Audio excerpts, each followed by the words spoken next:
Assalamualaikum warahmatullahi wabarakatuh. Alhamdulillah wa syukurillah ala nikmatillah la haula wala quwata illa billah. Allahumma shalli wa sallim ala sayyidina Muhammad wa ala ali sayyidina Muhammad. Alhamdulillah, adik-adik sekalian yang berbahagia, berjumpa kembali bersama kami dalam pembahasan seputar ilmu pengantar psikologi ya. Tentunya ilmu psikologi ini adalah sesuatu hal yang baru bagi kalian semuanya. Maka akan kita sampaikan ya sedikit demi sedikit, dan tentunya kalian menyimak dengan sebaik-baiknya agar lebih paham, dan apabila nanti kalau belum paham bisa tanya langsung kepada Bapak ya. Mari kita awali materi pengantar psikologi ini dengan apa? Pembahasan asal muasal ilmu psikologi. Kita tahu bahwasanya istilah psikologi dari bahasa Yunani kuno ya. Jadi istilah psikologi itu berasal dari bahasa Yunani kuno, yaitu psyche and logos. Secara etimologis ya, psyche berarti jiwa, roh, sukma, atma, nyawa ya. Dan logos bermakna ilmu, kajian atau studi. Jadi secara etimologis psikologi sering diartikan sebagai ilmu jiwa atau ilmu yang mempelajari tentang jiwa atau tentang roh. Arti psikologi sebagai suatu kajian studies tentang jiwa atau roh bertahan dalam waktu yang cukup lama, terutama ketika psikologi masih merupakan bagian dari filsafat atau sering disebut dengan psikologi kuno. Para filosof ketika itu mendefinisikan psikologi sebagai suatu ilmu yang mempelajari tentang hakikat jiwa. Menurut beberapa ilmuwan, diantaranya Plato, Aristoteles, Socrates dan sebagainya ya, termasuk beliau adalah orang-orang filsafat ya.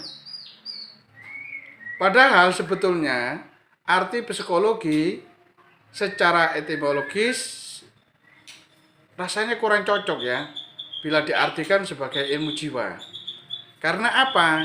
Karena yang dikaji atau diselidiki mengenai jiwa itu adalah sesuatu hal yang tidak kelihatan atau tidak bisa diindrawi, apalagi berbicara masalah hakikat dari jiwa tersebut. Nah, dewasa ini adik-adik, para ahli psikologi atau para psikolog modern tidak lagi mengartikan psikologi sebagai suatu ilmu pengetahuan yang mempelajari masalah jiwa atau roh. Sebab apa? Sebab yang dipahami tentang jiwa atau roh itu tidak ada seorang pun yang tahu dengan sesungguhnya.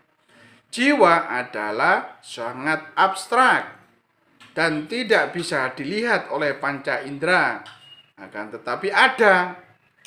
Sesuai dengan firman Allah Subhanahu wa taala di dalam Al-Qur'an, yang mana artinya mereka orang-orang kafir menanyakan kepadamu, hai Muhammad, tentang jiwa atau roh. Maka katakanlah bahwa jiwa atau roh itu urusan Tuhan, dan kamu tidak diberi pengetahuan tentang jiwa atau roh itu kecuali sangatlah sedikit. Quran surat Al-Isra ayat 85. Ayatnya, a'udzubillahi minasyaitonir rajim, bismillahirrahmanirrahim. Wa yas'alunaka 'anir ruh qulir ruhu min amri rabbi wa ma utitum minal ilmi illa qalila. Dan mereka bertanya kepadamu Muhammad tentang ruh. Katakanlah, ruh itu termasuk urusan Tuhan, sedangkan kamu diberi pengetahuan hanya sedikit. Adik-adik sekalian yang berbahagia, petunjuk ayat di atas ini adalah sangat benar. Namun bukan berarti menutup kemungkinan bagi umat manusia untuk mempelajari tentang persoalan jiwa. Akan tetapi memberitahukan kepada manusia bahwa kemungkinan untuk pengkajian jiwa secara menyeluruh atau holistik kelihatannya sangatlah tipis, tidak mungkin ya. Nah, ya bisa, tapi nggak seberapa luas ya, nggak secara menyeluruh. Apa yang dipelajari oleh ilmuwan yang berkecimpung dalam disiplin ilmu adalah apa? Sebagaimana yang tersirat pada akhir ayat tersebut ya. Yang sedikit saja itulah yang coba dikaji atau diselidiki oleh para ilmuwan yang menyibukkan dirinya dalam ilmu psikologi. Psikologi adalah merupakan ilmu pengetahuan mengenai persoalan kejiwaan individu yang diperoleh melalui metode-metode ilmiah yang memenuhi syarat sebagai hasil penelitian empiris. Psikologi bersifat saintifik. Psikologi bersifat saintifik. Sebagai hasil pemikiran dan penelitian empiris, apa yang akan dipelajari oleh psikologi adalah segala sesuatu yang akan memberi jawaban tentang apa sebenarnya manusia itu. Mengapa manusia itu berbuat demikian? Mengapa manusia itu bertindak atau bertingkah laku demikian? Nah, ini persoalannya. Apa yang mendorongnya mengerjakan hal semacam itu? Nah, pertanyaan seperti itu ya. Apa maksud dan tujuan seseorang itu berlaku demikian, berperilaku demikian, dan sebagainya dan sebagainya. Jadi semua hal itu bisa diprediksi dan diobservasi lewat gejala-gejala kejiwaan yang memicu manusia untuk melakukan gerak-geriknya atau melakukan segala aktivitasnya. Semua perilaku individu yang tampil di permukaan merupakan bahan kajian psikologi untuk menganalisis gejala-gejala, sebab-sebab, dan peristiwa-peristiwa mental individu yang bersangkutan. Adik-adik sekalian yang berbahagia, mari kita lanjutkan kembali ya. Nanti soal pertanyaan pembukaan tadi atau matholi tadi mohon nanti catat ya. Nah, kita lanjutkan materi berikutnya yaitu pengertian psikologi.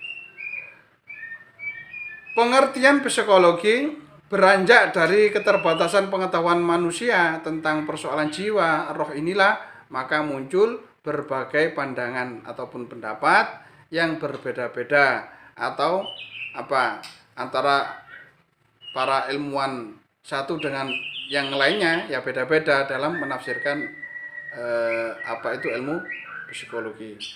Orientasi utama perbedaan pemaknaan tentang psikologi itu karena disesuaikan dengan minat dan aliran yang dianut oleh pengkajinya. Ada beberapa definisi psikologi yang dikemukakan oleh para pakar, diantaranya Musen dan Rosenzweig ya, tahun 1975. Mereka menyatakan bahwasanya pada masa lampau diartikan sebagai ilmu yang mempelajari tentang mind atau pikiran atau the study of mind. Tapi dalam perkembangannya kata mind berubah menjadi behavior ya, tingkah laku, sehingga psikologi didefinisikan sebagai ilmu yang mempelajari tingkah laku manusia. Sementara ya adik-adik, Menurut Morgan 1961, psikologi adalah ilmu pengetahuan. Psikologi adalah ilmu pengetahuan yang mempelajari tentang tingkah laku manusia dan hewan. Sementara menurut Crow and Crow 1958, dia menyatakan bahwasanya psikologi adalah ilmu pengetahuan yang mengkaji tentang perilaku manusia dan hubungan manusia dengan yang lainnya. Sementara menurut Woodward dan Marquis 1957, psikologi adalah suatu ilmu pengetahuan yang mempelajari tentang aktivitas atau tingkah laku individu dalam hubungannya dengan alam sekitarnya.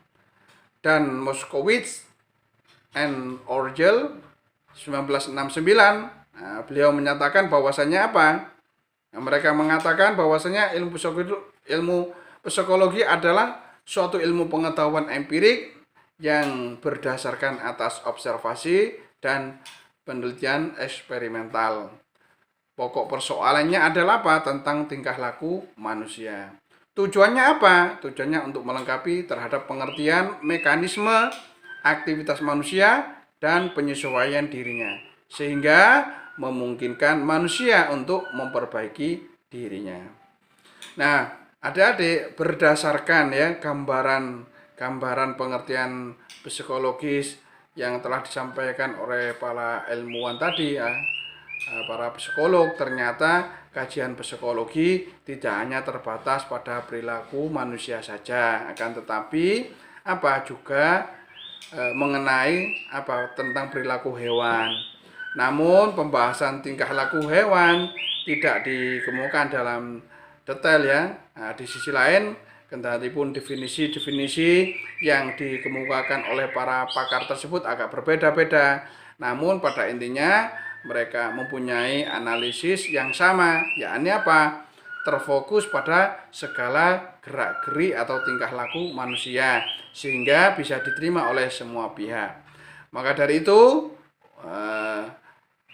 kami akan mencoba ya memformulasikan pengertian psikologi adalah adalah suatu ilmu pengetahuan yang mengkaji, menelaah berbagai tingkah laku manusia dalam kaitannya dengan lingkungan sekitarnya. Dalam definisi di atas ya kita dapat melihat beberapa unsur yang tersurat ataupun yang tersirat. Di antaranya apa? 1. Ilmu pengetahuan. Nah, science yakni kalau kita ya mendefinisikan ya dari beberapa pendapat itu tentang ilmu psikologi ya. Yang pertama adalah ilmu pengetahuan, science.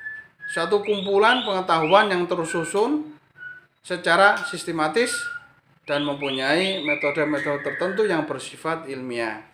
Psikologi di samping sebagai ilmu juga merupakan sebagai seni, karena ketika penerapan dalam realitas kehidupan manusia sehari-hari diperlukan suatu keterampilan ataupun kreativitas sendiri.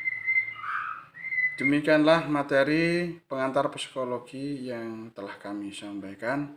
Mudah-mudahan ada guna manfaatnya dan saya harapkan kalian mempelajari ulang ya beberapa materi yang telah kami sampaikan agar lebih paham. Kurang lebihnya mohon maaf. Assalamualaikum warahmatullahi wabarakatuh.